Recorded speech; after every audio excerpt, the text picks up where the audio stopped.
I have seen a lot in my years as a patrol officer with the Charlotte-Mecklenburg Police Department. I have broken up fights, comforted victims of domestic violence, talked down people in crisis, and watched families fall apart in real time. But nothing, not 1 second of the last 9 years in uniform, prepared me for what I walked into that Wednesday morning. The man who demanded I arrest his wife because she ate his burger. That incident still makes me pause and question reality. I thought I had seen the full spectrum of human pettiness, but this took it to a level that deserves to be framed in a museum somewhere under the title, How Not to Be Married 101. I was driving through the Arboretum area when dispatch sent me a domestic disturbance call. It came in with the usual urgency, and the report said, verbal altercation between spouses. The address was a townhouse complex not far from Providence Road. I pulled up expecting tension, yelling, and a lot of awkward silence between two people who had clearly grown tired of one another. What I got instead was a man in his late 30s, barefoot, wearing a NASA t-shirt, standing in his driveway waving his arms like he was directing traffic at the Charlotte Motor Speedway. The moment I stepped out of my cruiser, he ran toward me, visibly agitated but not aggressive. He immediately started venting about how his wife had crossed the line, and he was pressing charges. I stayed calm and professional, trying to understand what was going on. I asked him what his wife had done. And he told me, completely serious, face flushed red with fury, that she ate his burger. Not just any burger, as he clarified, but his burger. A double bacon cheddar burger. He had been saving for 3 days, from a specialty spot over near South End. I blinked. At first, I thought I had misheard him. Then I assumed there was more to it. Maybe she threw the burger at him, maybe the argument got physical afterward. But no. That was it. She ate his burger. That was the whole offense. He had stored it in the fridge, thought about it all morning, came home from work expecting it, only to find the container in the trash and the crime scene wiped clean. I told him that unfortunately, eating someone's food, even out of spite, did not meet the threshold for a criminal offense. He did not want to hear that. He started insisting it was theft of property and emotional abuse, and said I had to arrest her. When I refused, he started pacing in little circles, muttering that this was exactly what was wrong with the country, and that the Constitution clearly said a man had rights over his own food. Just when I thought I had seen enough, the front door slammed open and his wife stormed out. She was still holding a hairbrush, hair wet, cheeks flushed with fury of her own. She shouted over him, saying she ate the burger because he used her eucalyptus mint shower gel without asking. She said he did it knowing it was her favorite, knowing she had just restocked it from the Trader Joe's on Monroe Road, and claimed he left the cap off and water inside the bottle. Now I was standing there between two grown adults who were turning hygiene products and fast food into federal offenses. They started yelling over each other, accusing one another of being selfish and passive-aggressive. I tried, genuinely tried, to bring it back to a calm tone, but the wife was now accusing him of intentionally stealing her hairbrush last week and hiding it, while he countered by claiming she was a serial lunch thief. My patience was fading like my will to stay in this profession. After nearly 20 minutes of this, I managed to convince them that unless someone had been physically harmed or threatened, there was nothing the police could do. I explained again that eating a spouse's food, while disrespectful and inflammatory, was not a legal offense. He told me I was wrong and said he was going to research this. She rolled her eyes so hard I thought she might sprain something. I left that scene unsure whether to laugh or write a resignation letter. But it was the next day that really sent it over the edge. I had just started my shift and was doing paperwork at the precinct when the front desk clerk told me someone was there to file a complaint. I went out expecting another neighbor dispute or parking issue. But there he was, the same man from the burger incident, wearing the same NASA shirt, holding a crumpled piece of paper that looked like a printout from some legal forum. He wanted to officially file a statement against his wife for theft and emotional distress. He had typed it himself, complete with a list of prior offenses, including eating his leftover sushi last month, drinking the last of the almond milk, and once taking a bite of his breakfast sandwich, without consent, in 2023. He claimed he had documented evidence, which turned out to be screenshots of text arguments and a blurry photo of an empty burger wrapper in the kitchen trash. I told him I could attach his statement to the previous call, but I explained again that no charges would be filed unless there was evidence of physical violence or criminal threat. He was visibly upset and told me that if a man eating his wife's facial scrub without asking led to World War III in his house, then the justice system should respect his suffering too. It took everything in me not to laugh. I am a professional. I take victims seriously. But this man was arguing for the full force of the law because his wife had avenged her shower gel by eating a cheeseburger. As I walked back to my desk, I thought about how many calls I had taken over the years involving people truly in danger, people begging for help, people being hurt and silenced. And then I thought about this man, trying to turn condiments into court evidence. It reminded me that sometimes the job is about more than laws. It is about witnessing just how weird, petty, and stubborn people can be when they feel wronged. And it is about learning when to keep a straight face while the world loses its mind over a burger and a bottle of minty soap. Update 1. The day after the burger incident, I thought I had seen the last of him. I really did. After all, it is not every day someone tries to use the police department as a mediator for fast food-related grudges. But it turns out the man was not done with me, or the system, or his wife for that matter. The next morning, I was halfway through reviewing an incident report when I heard loud footsteps in the hallway, followed by a voice echoing down the corridor, already angry before the conversation had even begun. I knew it was him before I even looked up. He stormed into the front office of the Charlotte-Mecklenburg Police Department like he was kicking down the gates of justice. This time, he had a folder in his hands stuffed with printed screenshots, highlighted passages from forums, and handwritten notes. He dropped it on the counter like it was a court exhibit. He was red in the face, breathing hard, and before I could even greet him, he demanded that I help him press charges. Not for emotional distress this time, but for robbery. I stood still, waiting to hear how he was going to justify this. He launched into a speech about how his wife was systematically robbing him by taking food he had paid for with his own money, food that was clearly marked with his name, stored on his shelf, and noted in what he described as a shared household inventory log that he had created on his phone. He told me that he ordered that burger with his own credit card, and she had no right to consume something she did not pay for. According to him, this made it theft, plain and simple, and he wanted to file charges under larceny statutes. I asked him if there had been any threats, physical contact, or destruction of property. He said no. I asked if they were in a separation or divorce process.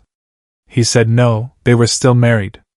I reminded him that shared marital property can include food, and that domestic issues like these were best handled through counseling or civil discussions. He cut me off mid-sentence, saying I was enabling a pattern of abusive behavior, that I was failing to protect a citizen's rights, and that the Constitution guaranteed him freedom from domestic plunder.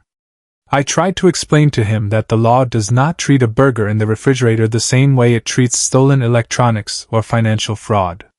He refused to accept it. He started pointing at the policy board behind me, demanding that I show him the section that said his wife's actions were not criminal. I told him calmly that we were not going to file any robbery report over food taken inside a shared household between married spouses. His face changed. It went from frustration to indignation. He stared at me like I had just betrayed every principle of justice he believed in. He asked me if I was denying his right to report a crime.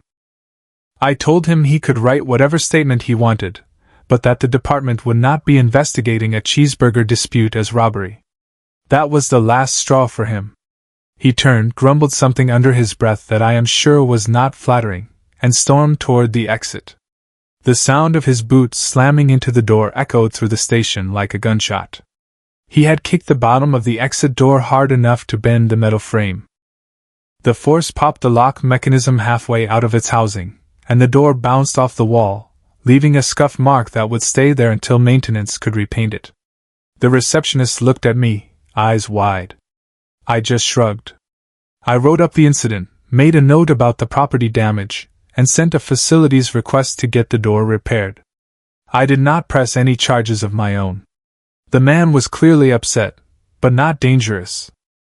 Just one of those individuals who become so obsessed with being right that they try to drag everyone else into their personal battles.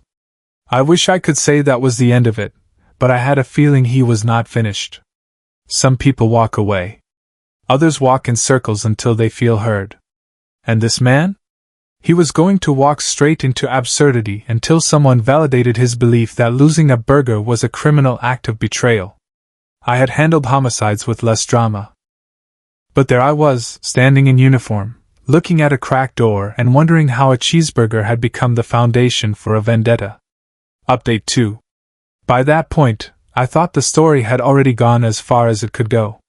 I mean, I had responded to a domestic call about a burger, got yelled at over a bottle of shower gel, listened to a grown man argue that dinner theft was a prosecutable offense, and then watched him kick a dent into a police station door. I figured it would all fade into the archive of bizarre stories you tell other officers during slow shifts. But it turns out that man had one more act left in him, one I never would have believed if I had not experienced it myself. It started with an official-looking envelope that showed up in my department mailbox a week later. I opened it thinking it was some form or maybe a deposition request from a completely unrelated case. But inside was a legal summons. I had to read it 3 times to be sure I understood what I was looking at. This same man who wanted me to arrest his wife over a cheeseburger, had filed a lawsuit against me. In civil court. For professional negligence, deliberate dismissal of lawful rights, and incompetence in executing legal duty. He was accusing me of being unfit to serve as a law enforcement officer. He had gone full scorched earth over his burger. At first, I thought it was a prank. A parody. Something cooked up by someone in the department for laughs. But no. It was real. It had the courthouse stamp and everything. He was demanding my termination through civil court, insisting I be suspended without pay, and wanted compensation for what he called irreversible psychological damage caused by state employee misconduct and failure to uphold justice. I sat in silence for a few minutes. Not angry. Not scared. Just stunned. The words were ridiculous, but the intent was real. This man had actually spent money and time to pursue a lawsuit against me over something that never even rose to the level of an official incident report. I showed the papers to my supervisor, who burst out laughing before composing himself, and told me we would take care of it. The city's legal team stepped in immediately. They handled these sorts of things more often than I expected, but even they seemed baffled by the content of the complaint. The entire lawsuit read like the opening monologue to a conspiracy podcast. The court date was set for a Thursday morning. I showed up early in uniform, badge polished, notes organized, fully expecting the whole thing to be thrown out in under 10 minutes. But the man showed up, too, and he came prepared. He was wearing a full suit, holding a binder with color-coded tabs, and had a folder of what he claimed was evidence of my corruption and betrayal of duty. We were seated in one of the smaller courtrooms used for civil disputes. The judge looked exhausted before the hearing even started. The man stood up and began his opening argument with the passion of someone who thought he was leading a civil rights movement. He went on for nearly 20 minutes, explaining how I had single-handedly destroyed his belief in law and order by refusing to arrest his wife for eating his food. He accused me of enabling criminal behavior, weaponizing my position against honest men, and shaming him in his own community by laughing at his pain. I sat there and listened to it all. I did not interrupt. I did not respond. I simply stared ahead, wondering how my career had led me to this courtroom, where I was being targeted by a man who believed burgers fell under the jurisdiction of felony law. When it was the city attorney's turn to speak, he barely had to do anything. He calmly stated the facts, reiterated that no laws had been broken, and reminded the court that officers are not required to act on every personal dispute between spouses. The judge dismissed the entire case within 5 minutes of hearing the defense. But that was not even the wildest part. Before walking out, the man tried to make a final statement to the court. He claimed he had a manifesto. He said he had written an open letter to the governor. He said he would not stop until this injustice was resolved. The judge cut him off and warned him to leave the courtroom before he was held in contempt. He stood there frozen for a moment, eyes twitching like he could not believe what was happening.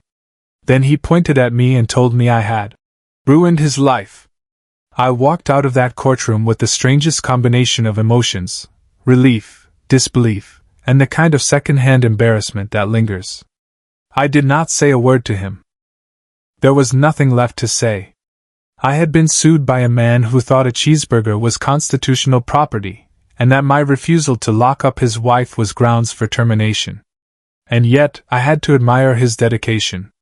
Misguided as it was intense. Back at the station, it became a running joke. Officers started calling me Burger Cop, and left empty burger wrappers on my desk for weeks. It was funny, but it also reminded me how deeply people can invest themselves in their own personal justice, even when it defies all common sense. I had not failed my duty.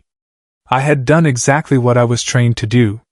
But for him, logic never stood a chance against pride, bitterness, and a cold, missing cheeseburger. Update 3. The courtroom finally emptied, and as I stepped out into the hallway, the echo of my boots on the polished floor felt more grounded than the entire absurd ordeal I had just walked through. I had won, of course. That was never in doubt. There had never been a shred of legal basis for the lawsuit, no credible argument, no legitimate grounds for my termination, no real evidence beyond a few printed screenshots of text arguments and a crumpled fast food receipt that had somehow survived the refrigerator incident. The judge had thrown the entire thing out in one swift ruling, not even offering the man a second chance to refile or amend his complaint. It was, in every way, a legal train wreck built on ego, resentment, and cold leftover beef. I stood just outside the courtroom doors with the city attorney still by my side, flipping through the dismissed paperwork one last time before we could officially file it away and forget it ever happened. But the man was not done. No, not yet. He lingered in the hallway, standing rigid, hands clenched, lips twitching like he was debating whether to shout or sulk. His wife was nowhere in sight. She had not shown up to support his cause, which said everything without a single word. She had probably grown just as tired of the drama as the rest of us. He walked slowly toward the exit, deliberately, like a man forcing himself not to turn around and unleash another monologue about justice and betrayal. But just before he pushed open the door, he stopped, raised his voice to no one in particular, and declared that he would never involve the police in his affairs again. He called us a bunch of clumsy, spineless, incompetent people who had failed him at every turn. He said that trusting the system had been his biggest mistake. That we were useless. That our badges meant nothing. That we were the reason people had to take justice into their own hands. He made it sound like he had survived a war when in reality he had simply lost a petty argument with his wife and failed to make it a legal matter. Then he walked out. No threats, no follow-up tantrums, no attempt to appeal. Just walked out of the courthouse like a man who had declared himself above the law that would not bend to his will. I watched the doors close behind him and stood there for a long minute, silent, letting it all sink in.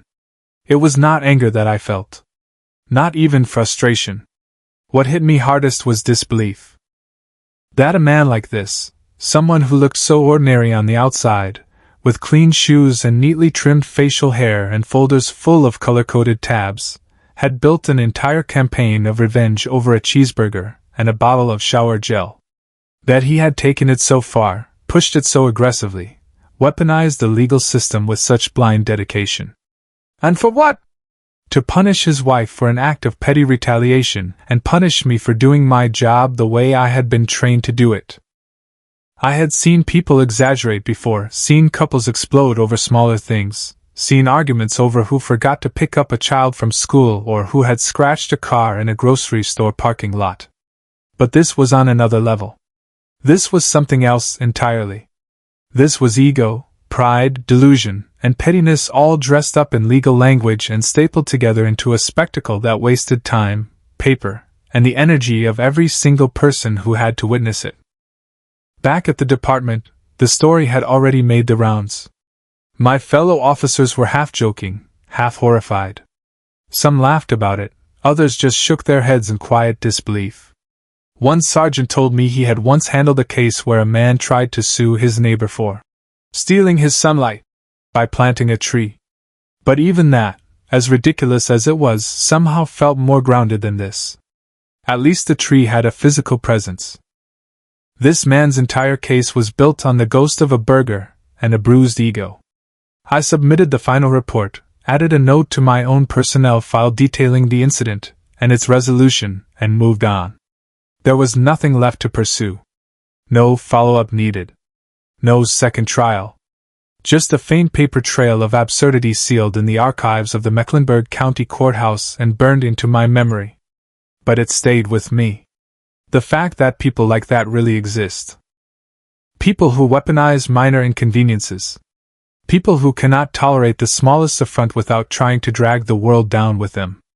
People who truly believe that personal discomfort, no matter how trivial, is worthy of legal warfare. I had encountered a lot of broken relationships in this line of work, seen the messy underbelly of marriages, but this was different. This was someone so committed to being right, so unwilling to let go of a grudge, that he tried to get a public employee fired because he could not accept the word no. I drove home that evening feeling oddly reflective. In a job filled with real threats, real tragedies, and real victims, it was sometimes the absurd ones that stuck with you. The ones that reminded you just how far some people will go to make others feel as miserable as they do. I had not failed. I had done everything by the book. But I had learned something too, that not all danger wears a weapon. Sometimes it wears a suit, carries a binder, and files a lawsuit because its pride was bruised over a burger.